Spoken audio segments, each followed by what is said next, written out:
What's up, everyone?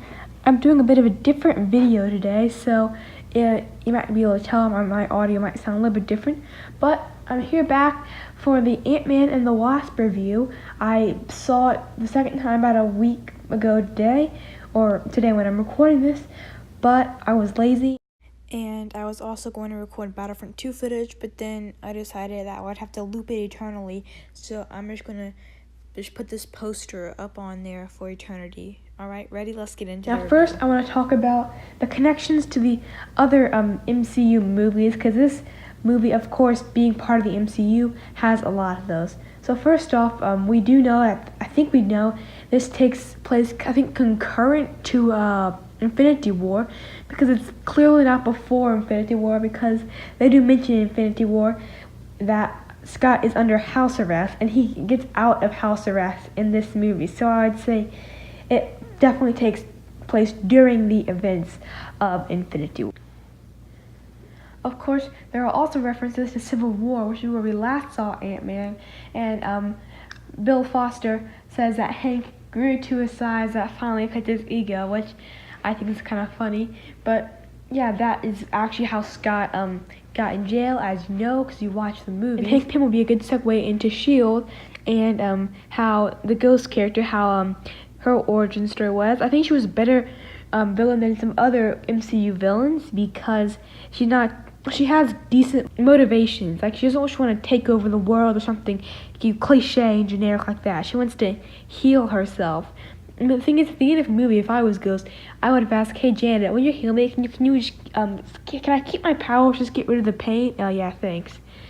But I do wish you kind of got to see the pain, because at first when she is a kid, I thought she's phasing. She said it's painful. Well, I'm like, wouldn't you have some kind of expression than standing there or sitting there? So we don't really get to see how the pain interpreted well on the screen. But back to Hank Pym, and this movie kind of fleshes out more of Hank Pym and how much of a jerk he was, which does remind me of the comics, where he's also a jerk. He's worse in the comics, but he's still decently questionable in the MCU, we'll say. Questionable. Speaking of Hank Pym and Janet Van Dyne Wasp in the comics, I was getting some OG Tales to Astonish vibes from this movie.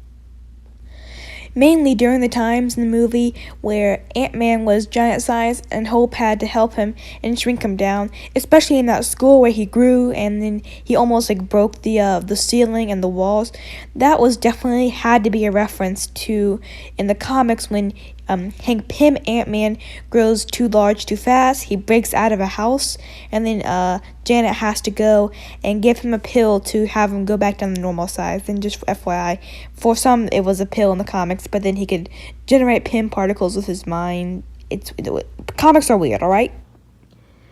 Now that I got those MCU references and comic references a little out of the way, I know there's some more I missed, but I'm not a very big Easter egg person, so I'm not really making an Easter egg video. This is just my review, and I first want to talk about those things, because that's what I want to say in my review.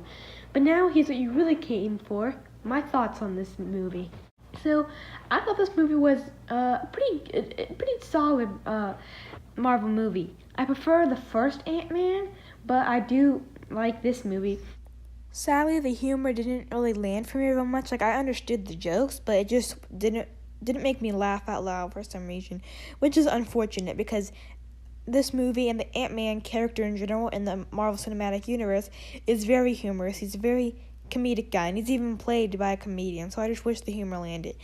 And the thing is, it landed practically all the time in Thor Ragnarok, in Infinity War, the little that there was in Infinity War, and I really love Thor Ragnarok, and I think that kind of brings it down, this movie, a little bit, just the humor not landing.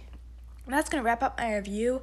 I do apologize for the audio being all over the place in this, because originally I was just going to film it with the camera app, and then I did, and then some of the scenes I was stuttering a lot, and some of it I just didn't really say what I was trying to say properly, and I didn't want to have to go and re-record the whole video, so I did take some snippets from my original, which I did make on a Sunday, and then I just redid the rest, which I'm recording today, so on the Tuesday that I'm hopefully uploading this.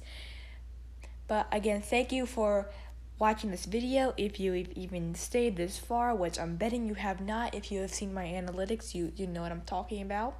At least skip to the end so you can give me the view credit. But thanks guys for watching, and I will see you in the next video.